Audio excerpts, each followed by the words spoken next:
नमस्कार दोस्तों, target classes official में आपका स्वागत है। आज हम लोग देखने वाले प्रैक्टिस सेट 24। तो चलते हैं, स्टार्ट करते हैं।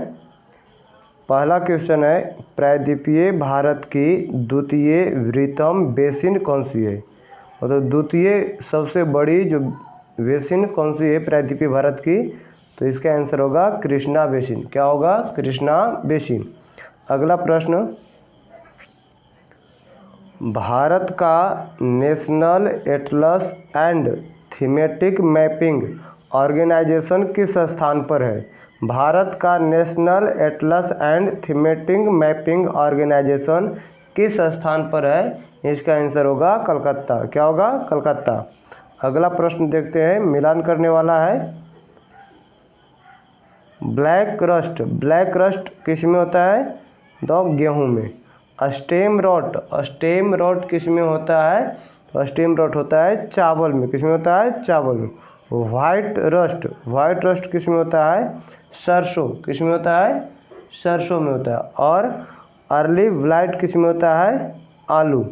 तो ए का 4 और बी का 1, सी का 2 और डी का 3। ऑप्शन नंबर हो जाएगा बी। अगला प्रश्न, निम्नलिखित में से कौन खगोलीय पिंड है? निम्नलिखित में से कौन खगोलीय पिंड है? सूर्य, चंद्रमा, पृथ्वी, उल्का पिंड। तो इनमें से सभी खगोलीय पिंड ही है। अगला प्रश्न, कोडाइकनॉल किस पर्वत श्रृंखला पर स्थित है? कोडाइकनॉल किस पर्वत श्रृंखला पर स्थित है? इसका आंसर होगा पालनी पर्वत श्रृंखला पर। किस पर? पालनी पर्वत श्रृंखला पर। अगला प्रश्न, क्षेत्रफल के अनुसार भारत का विश्व में कौन सा स्थान है? क्षेत्रफल के अनुसार भारत का विश्व में कौन सा स्थान है? इसका आंसर होगा 7वां। क्या होगा? 7वां। अगला प्रश्न, दक्षिण एशिया का सबसे बड़ा मरुस्थल कौन सा है? तो दक्षिण एशिया का सबसे बड़ा मरुस्थल थार राजस्थान में है। अगला प्रश्न, भारत के राष्ट्रीय आय में सर्वाधिक योगदान किस क्षेत्र का है? भारत के राष्ट्रीय आय में सर्वाधिक योगदान किस क्षेत्र का है? तो इसका आंसर होगा तृतीयक क्षेत्र का। अगला प्रश्न, निम्नलिखित में से किसने राज्य को एक आवश्यक बुराई माना है? निम्नलिखित में से किसने राज्य को एक आवश्यक बुराई माना है? तो इसका आंसर होगा टॉमस पेन। क्या होगा? Thomas Paine. अगला प्रश्न,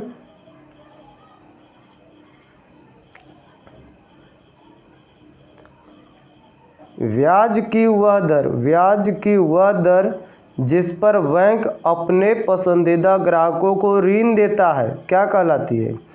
ब्याज की वह दर जिस पर बैंक अपने पसंदीदा ग्राहकों को ऋण देता है क्या कहलाती है? तो इसका आंसर होगा मुख्य ऋण दर। अगला प्रश्न, रेणुका झील किस राज्य में स्थित है? रेणुका झील किस राज्य में स्थित है? हिमाचल प्रदेश में। कहाँ? हिमाचल प्रदेश में। अगला प्रश्न, संविधान सभा के प्रारूप समिति के सदस्यों की संख्या कितनी थी? संविधान सभा के प्रारूप समिति के सदस्यों की संख्या कितनी थी? तो 7 हो जाएगा। कितना? 7। कौन समवर्ती सूची का विषय है? तो विवाह तथा तलाक ये समवर्ती सूची का विषय है। अगला प्रश्न, कौन सा अनुच्छेद संसद के सचिवालय से संबंधित है? कौन सा अनुच्छेद संसद के सचिवालय से संबंधित है? इसका आंसर होगा अनुच्छेद 98। क्या होगा? अनुच्छेद 98। कौन सा कथन सत्य नहीं है? अगला प्रश्न क्या है कि कौन सा कथन इसमें सत्य नहीं है? तो पहला ऑप्शन है कि 3 प्रधानमंत्रियों की मृत्यु उनकी पदावधि के दौरान हुई। ये बात सही है। प्रथम प्रधानमंत्री सरदार वल्लभ भाई पटेल थे। ये भी सही है। सबसे अधिक उम्र के प्रधानमंत्री लाल बहादुर शास्त्री बने। ये बात गलत है, इसलिए इसका आंसर यही होगा। बोल रहा है कि कौन सत्य नहीं है, तो ये सत्य नहीं है। अगला प्रश्न देखते हैं, संविधान के किस संशोधन अधिनियम के तहत, संविधान के किस संशोधन अधिनियम के तहत सिंधी भाषा को, किस भाषा को, सिंधी भाषा को संविधान की 8वीं अनुसूची में शामिल किया गया है? तो इसका आंसर होगा 21वां संशोधन अधिनियम 1969। आपसे एक प्रश्न पूछ रहे हैं, उसका जवाब कमेंट बॉक्स में दीजिएगा कि 8वीं अनुसूची में कितनी भाषाओं का उल्लेख किया गया है। ठीक है, अगला प्रश्न देखते हैं। अगला प्रश्न है, राज्यसभा के सभापति एवं उपसभापति से संबंधित अनुच्छेद है। राज्यसभा के सभापति एवं उपसभापति से संबंधित अनुच्छेद क्या है? तो अनुच्छेद 89 है। अगला प्रश्न, निम्न में से किस राज्य की विधानसभा चुनाव में पहली बार इलेक्ट्रॉनिक वोटिंग मशीन, जिसको कहते हैं ईवीएम, का प्रयोग किया गया था? तो केरल। क्या होगा? केरल। अगला प्रश्न, विधान परिषद में सदस्यों की संख्या कम से कम कितना होता है? विधान परिषद में सदस्यों की संख्या कम से कम कितना होता है? 40। कितना होता है? 40। अगला प्रश्न,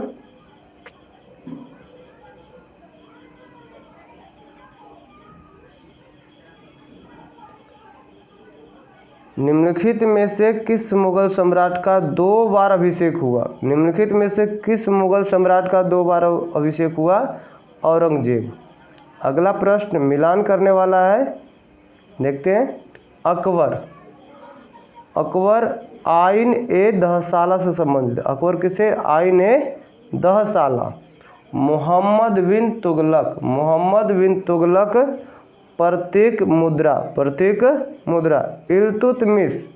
इल्तुतमिश चहलगानी अमीर। चहलगानी अमीर। शेरशाह सड़क ए आजम। तो ए का हो गया 3 और बी का हो गया 4, सी का 2 और डी का 1। ऑप्शन नंबर सी हो जाएगा। क्या होगा? Option number C. अगला प्रश्न देखते हैं। राजस्व प्राप्ति की जाप्ती प्रणाली। राजस्व प्राप्ति की जाप्ती प्रणाली निम्न में से किसके शासनकाल में प्रचलित थी? तो अकबर के शासनकाल में। किसके शासनकाल में? अकबर के शासनकाल में। अगला प्रश्न, विजयनगर आने वाला प्रमुख विदेशी यात्री में निम्नलिखित में से कौन पुर्तगाल का नहीं था? कौन पुर्तगाल का नहीं था? तो इसका आंसर होगा निकोलो कोंटी। निकोलो कोंटी पुर्तगाल का नहीं था। बाकी तीनों नूनीज, डोमिंग पाइस, बारबोसा था। अगला प्रश्न, निम्नलिखित में से कौन सा कथन सही नहीं है? कौन सा कथन सही नहीं है? जैन धर्म में आत्मा की मान्यता है, सही है। महावीर की पत्नी का नाम यशोदा था, ये भी सही है। जैन धर्म में ईश्वर की मान्यता नहीं है, ये भी सही है। लेकिन जैन धर्म के वैश्विक तीर्थंकर पार्श्वनाथ थे, ये गलत है। अगला प्रश्न, मगध महाजनपद की राजधानी निम्नलिखित में से कहाँ थी? मगध महाजनपद की राजधानी निम्नलिखित में से कहाँ थी? इसका आंसर होगा राजगृह। क्या होगा? राजगृह। अगला प्रश्न देखते हैं। प्रमुख सैंधव स्थल चनहुदड़ो किस नदी के किनारे स्थित है? प्रमुख सैंधव स्थल चनहुदड़ो किस नदी के किनारे स्थित है? इसका आंसर होगा सिंधु नदी। किस नदी के किनारे स्थित है? सिंधु नदी के। ऋग्वेद के परिच्छेदों में प्रयुक्त आघन्य शब्द निम्नलिखित में से किसके लिए प्रयोग किया गया है? तो गाय के लिए। किसके लिए? गाय के लिए। अगला प्रश्न, प्रथम बंगला समाचार पत्र जो राजनीति से जुड़ा है, प्रथम बंगला समाचार पत्र जो राजनीति से जुड़ा है, क्या है? सोम प्रकाश। क्या है? सोम प्रकाश। निम्नलिखित में से सबसे पहले आंदोलन से संबंधित घटना क्या है? तो ये हो जाएगा स्वाधीनता दिवस की घोषणा। स्वाधीनता दिवस की घोषणा। अगला प्रश्न देखते हैं। फ्लोरेंस नाइटिंगेल ने निम्नलिखित में से किसे भारत उद्धारक की संज्ञा दिया है? फ्लोरेंस नाइटिंगेल ने निम्नलिखित में से किसे भारत उद्धारक की संज्ञा दिया है? तो इसका आंसर होगा लॉर्ड रिपन। क्या होगा? Lord Ripon. निम्नलिखित में से कौन सा उपकरण ध्वनि ऊर्जा को विद्युत ऊर्जा में रूपांतरण करता है? ध्वनि ऊर्जा को विद्युत ऊर्जा में कौन रूपांतरण करता है? इसका आंसर होगा माइक्रोफोन, माइक्रोफोन। अगला प्रश्न, घरेलू विद्युत तार मूलतः किस श्रेणी में जुड़ा रहता है? इसका आंसर होगा समांतर क्रम में। किस क्रम में? समांतर क्रम में। अगला प्रश्न, फोटोग्राफी में निम्न में से कौन सा अम्ल का प्रयोग किया जाता है? फोटोग्राफी में निम्न में से कौन सा अम्ल का प्रयोग किया जाता है? ऑक्जेलिक अम्ल। कौन सा अम्ल? ऑक्जेलिक अम्ल। अगला प्रश्न,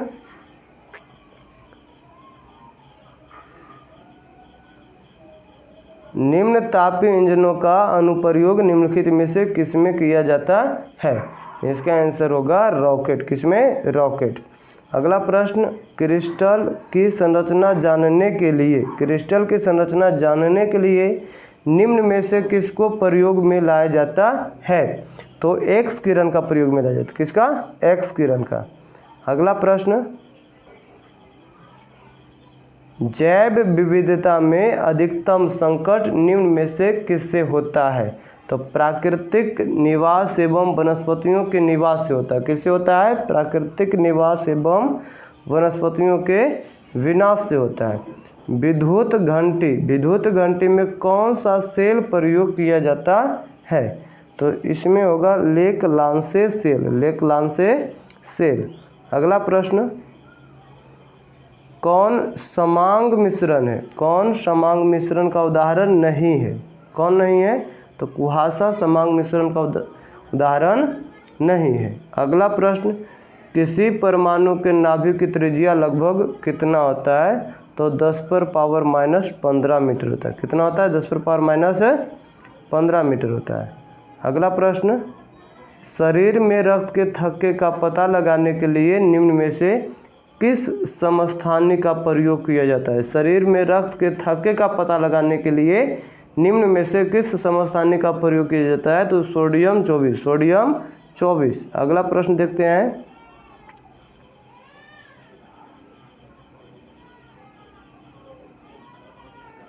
आधुनिक आवर्त सारणी के आवर्त में बाएं से दाएं जाने पर, बाएं से दाएं जाने पर निम्न में से किसका मान बढ़ता है? तो आयनन ऊर्जा का मान बढ़ता है। किसका मान बढ़ता है? आयनन ऊर्जा का। निम्न में से खाने वाला सोडा का रासायनिक नाम क्या है? तो NaHCO3, NaHCO3, सोडियम बाइकार्बोनेट। अगला प्रश्न,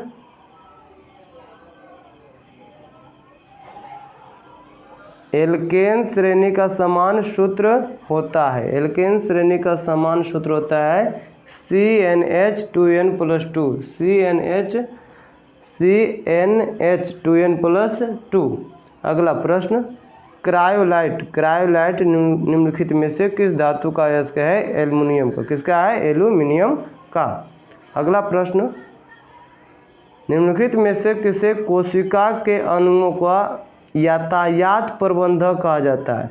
निम्नलिखित में से किसे कोशिका के अणुओं का यातायात प्रबंधक कहा जाता है? तो कहा जाता है गोल्जी काय को। किसको? गोल्जी काय। अगला प्रश्न, निम्नलिखित में से कौन सा कथन RNA के संबंध में सही है? तो इसमें राइबोज नामक शर्करा होता है, सही है। इसमें वेस थायमिन की जगह यूरासिल आ जाता है, सही है। यह केंद्रक एवं कोशिका द्रव दोनों में पाया जाता है, ये भी सही है। इसलिए ऑप्शन नंबर क्या होगा? डी, इनमें से सभी। अगला प्रश्न, चुकंदर में कौन सा वर्णी लवक पाया जाता है? चुकंदर में कौन सा वर्णी लवक पाया जाता है? तो विटानिन। क्या पाया जाता है? विटानिन। निम्नलिखित में से किसमें असूत्री विभाजन होता है? असूत्री विभाजन किसमें होता है? तो जीवाणु में होता है, नीलहरित शैवाल में होता है, अमीबा में। इसका मतलब इनमें से सभी होगा। अगला प्रश्न, फ्लाई ऐश प्रदूषण, फ्लाई ऐश प्रदूषण निम्न में से किससे होता है? तो ताप विद्युत संयंत्र से होता है, ताप विद्युत संयंत्र से होता है। चेरनोबिल दुर्घटना निम्न में से किससे संबंधित है? चेरनोबिल दुर्घटना निम्न से किससे संबंधित है? नाभिकीय दुर्घटना से, नाभिकीय दुर्घटना से। थोड़ा सा इसका फैक्ट देख लेते हैं। स्मरणीय तथ्य बहुत VVI रहता है। क्या है? मराठा साम्राज्य का संस्थापक, मराठा साम्राज्य का संस्थापक कौन थे? शिवाजी। कौन थे? शिवाजी। औरंगजेब ने शिवाजी को राजा की उपाधि दिया था। किसका उपाधि? राजा की। शिवाजी ने 1656 में रायगढ़ को अपनी राजधानी बनाया था। रायगढ़ को अपनी राजधानी शिवाजी ने कब बनाया था? 1656 में। शिवाजी एवं जय सिंह के मध्य पुरंदर की संधि हुआ था। शिवाजी एवं जय सिंह के मध्य कौन सी संधि हुआ था? पुरंदर की संधि। कब? 1665 में। अगला प्रश्न 1674 में क्या है कि शिवाजी का राज्याभिषेक हुआ था। शिवाजी का राज्याभिषेक कब हुआ था? 1674 में। शिवाजी के मंत्रिमंडल को क्या कहा जाता था? तो अष्टप्रधान। क्या कहा जाता था? अष्टप्रधान। शिवाजी की मृत्यु कब हुई? 1680 में शिवाजी की मृत्यु हुई। भगवत गीता पर भावार्थ दीपिका। भगवत गीता पर भावार्थ दीपिका नामक टीका किसने लिखा है? ज्ञानेश्वर ने लिखा है। किसने लिखा है? ज्ञानेश्वर। रामायण पर भावार्थ रामायण टीका किसने लिखा है? एकनाथ। किसने लिखा है? एकनाथ। शिवाजी का उत्तराधिकारी कौन हुए? संभाजी। कौन हुए? शिवाजी का उत्तराधिकारी संभाजी। दिल्ली पर आक्रमण करने वाला प्रथम पेशवा कौन था? बाजीराव प्रथम। बाजीराव प्रथम। अंतिम मराठा पेशवा कौन था? बाजीराव द्वितीय। बाजीराव द्वितीय। आगे पॉइंट देखते हैं। खेड़ा का युद्ध कब हुआ? तो खेड़ा का युद्ध हुआ 1707। 1707 साहू एवं ताराबाई के मध्य हुआ। साहू एवं ताराबाई के मध्य। पाल खेड़ा का युद्ध कब हुआ? 1728। 1728 बाजीराव प्रथम एवं निजामुल मुल्क के मध्य। अगला पॉइंट क्या है कि प्रथम आंग्ल मराठा युद्ध। प्रथम आंग्ल मराठा युद्ध मतलब मराठा और अंग्रेजों के प्रथम युद्ध कब हुआ? 1775 से 82। 1775 से 82। और इसमें कौन सी संधि हुई? सालवाई की संधि। सालवाई की संधि। द्वितीय आंग्ल मराठा युद्ध कब हुआ? 1803 से 1805। 1803 से 1805 किस संधि के तहत बंद हुआ? देवगांव की संधि। और तृतीय आंग्ल मराठा युद्ध कब हुआ? 1817 से 1819। कैसे समाप्त हुआ? तो पेशवा पद की इसमें समाप्ति होगी तृतीय आंग्ल मराठा युद्ध में। अगला पॉइंट क्या है कि मोडी लिपि का प्रयोग किया गया। मोडी लिपि का प्रयोग किया गया मराठों द्वारा। किसके द्वारा? मराठों द्वारा। पानीपत का तीसरा युद्ध कब और किसके मध्य हुआ था? तो पानीपत का तीसरा युद्ध हुआ था 1761 ईस्वी में मराठा तथा अहमद शाह अब्दाली के मध्य। मराठा तथा अहमद शाह अब्दाली के मध्य। मुगल साम्राज्य में चौथ एवं सरदेशमुखी क्या था? तो चौथ और सरदेशमुखी करों का एक क्या था? प्रकार था। मराठों के नियंत्रण वाले क्षेत्र को कहा जाता था स्वराज क्षेत्र। कौन सा क्षेत्र? स्वराज क्षेत्र। मराठा साम्राज्य में पेशवा पद संबंधित था। पेशवा क्या था? प्रधानमंत्री पद से संबंधित था। मराठा साम्राज्य में विदेश मंत्री को क्या कहा जाता था? तो मराठा साम्राज्य में विदेश मंत्री को सुमंत कहा जाता था। सुमंत कहा जाता था। आगे देखते हैं स्वतंत्र राज्य एवं उनके संस्थापक कौन कौन हुए? तो अवध के हुए सआदत खां। कौन हुए? अवध के सआदत खां। बंगाल के मुर्शिद कुली खां। बंगाल के मुर्शिद कुली खां। कर्नाटक के सादुतुल्ला खां। कर्नाटक के सादुतुल्ला खां। हैदराबाद के चिनकलिज खां या उसी का नाम है निजाम उल मुल्क। और भरतपुर के चुरामन एवं बदन सिंह। चुरामन एवं बदन सिंह। यहाँ तक वीडियो देखने के लिए बहुत बहुत धन्यवाद।